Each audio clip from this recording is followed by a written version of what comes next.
Assalamualaikum warahmatullahi wabarakatuh. Om Swastiastu, Shalom, Namo Buddhaya, Salam sejahtera bagi kita semua. Selamat sore, perkenalkan nama saya Titi Humaira Bahtiar dan saya adalah mahasiswa Fakultas Kedokteran Hewan di Universitas Udayana. Saya akan membuat video bertema pentingnya peran dokter hewan pada masa pandemi sebagai tugas individu penugasan peserta PKMM 2020 Fakultas Kedokteran Hewan Universitas Udayana. Dokter hewan sebagai profesi mulia yang bergerak di balik layar dalam memenuhi kesejahteraan manusia. Sesuai dengan semboyan yang dijunjung, manusia mriga satwa sewaka yang memiliki arti menyejahterakan manusia melalui kesehatan hewan. Berbagai bidang yang digeluti oleh dokter hewan semua tidak terlepas kaitannya dengan manusia, baik dalam pemenuhan protein hewani hingga penyakit yang terjadi pada manusia. Manusia, hewan, dan lingkungan saling berkaitan antar satu sama lain dalam tatanan ekosistem. COVID-19 disebabkan oleh coronavirus. Ditemukan pertama kali pada Desember 2019 di kota Wuhan, Hubei, China. Coronavirus sendiri dapat ditemukan di manusia dan hewan. Beberapa di antaranya tergolong zoonosis.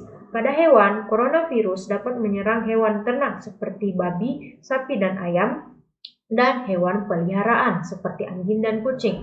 Coronavirus yang menyerang hewan berbeda dengan coronavirus yang menyerang pada manusia. Coronavirus tergolong menjadi beberapa jenis, yaitu alpha, beta, gamma, dan delta coronavirus.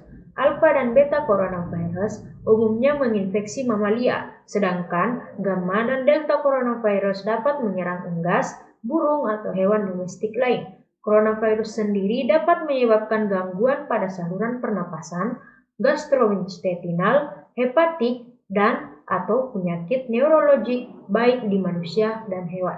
Pada manusia, coronavirus sebagai penyebab SARS-CoV, MERS-CoV, dan COVID-19 SARS-CoV-2 ini mengakibatkan gangguan infeksi pada saluran pernapasan yang bersifat relatif ringan hingga berat.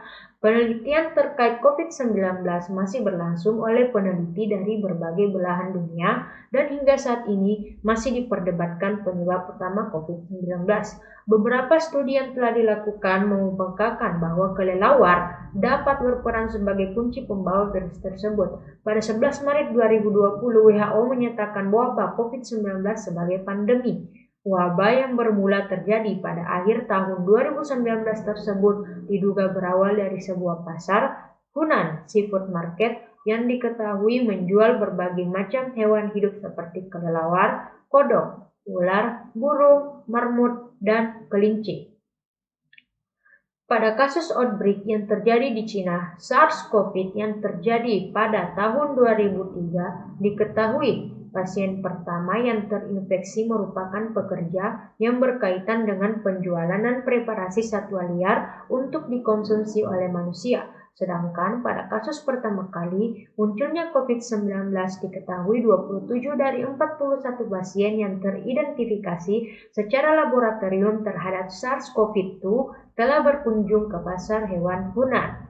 Apabila melihat dari kasus yang telah terjadi, maka dapat diketahui bahwa virus dapat melakukan transmisi ke manusia, salah satunya karena manusia melakukan penggabungan terhadap berbagai spesies hewan.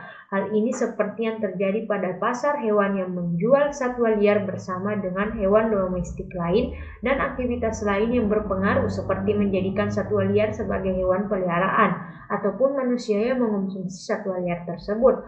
Hal ini meningkatkan potensi terjadinya penularan penyakit zoonosis lebih tinggi. Di sisi lain, perubahan habitat yang mengancam hidup satwa liar akibat eksploitasi oleh manusia juga berperan dalam penularan yang terjadi ke manusia.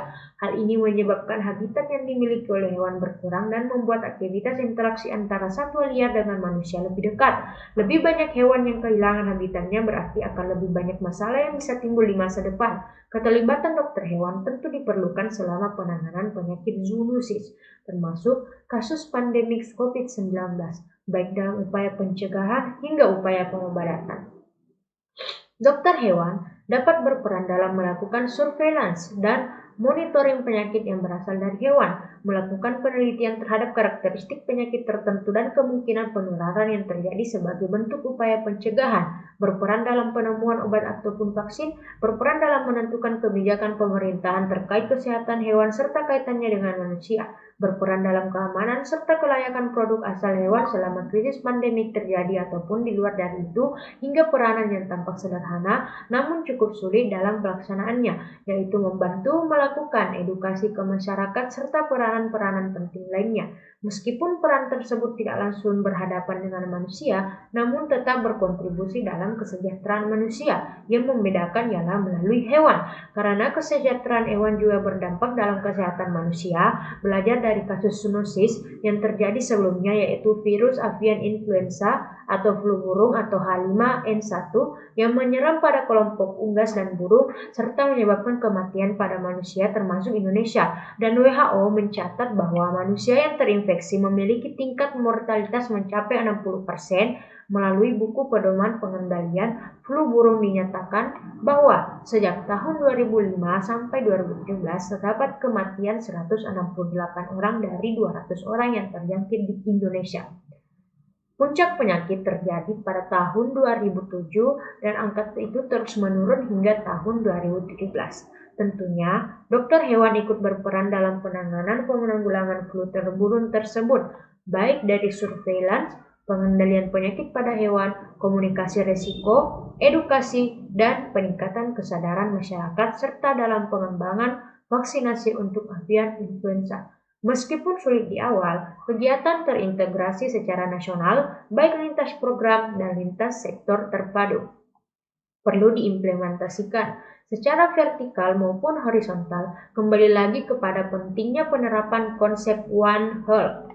Pada kasus pandemi COVID-19 yang terjadi di Inggris, beberapa rumah sakit mulai membuka pekerjaan bagi dokter hewan serta dokter gigi untuk membantu menjaga sebagai pekerja sampingan pendukung, terutama dalam perawatan intensif karena tingginya kasusnya serta tingginya kebutuhan tenaga kesehatan, di mana yang sebelumnya rasio antara pasien dengan tenaga kesehatan 1:1 berubah menjadi 1:6. Namun, tetap dokter hewan maupun dokter gigi tidak mengambil peranan dokter manusia dan perawat, serta tidak mengambil keputusan medis, penanganan dan perawatan medis lainnya seperti intubasi dan sebagainya.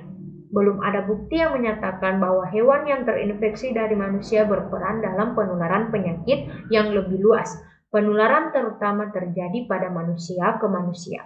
Penelitian lebih lanjut masih dilakukan terhadap SARS-CoV-2 penyebab COVID-19 baik di hewan maupun manusia. Kewaspadaan tentu diperlukan bagi banyak pihak dan dokter hewan tentu berperan dalam pemberian informasi edukasi bagi pemilik hewan dengan kondisi sehat dapat melakukan beberapa hal seperti menerapkan pola hidup sehat dan kebersihan yang optimal atau membersihkan hewan secara rutin dan apabila memungkinkan untuk membersihkan sendiri, mencuci tangan secara rutin setelah kontak langsung dengan hewan, makanan, pakan, atau setelah membersihkan kotorannya, melakukan konsultasi secara langsung dengan dokter hewan atau kesehatan hewan peliharaan masing-masing individu. Apabila kondisi pemilik hewan dalam keadaan kurang baik atau hal terburuk yang terjadi ialah terdiagnosa penyakit COVID-19, maka disarankan bagi pemilik hewan terhadap hewan peliharaannya untuk membatasi interaksi langsung dengan hewan. Apabila memungkinkan, dapat meminta bantuan orang lain untuk mengurus hewan peliharaan tersebut.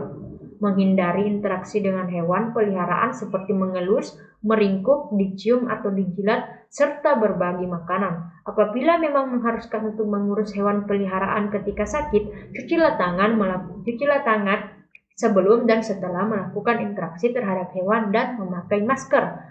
Penerapan kebersihan yang baik wajib dilaksanakan. Di sisi lain, hewan dan pemilik yang terinfeksi oleh COVID-19 disarankan untuk tetap berada di dalam rumah dan membatasi kontak dengan hewan lain.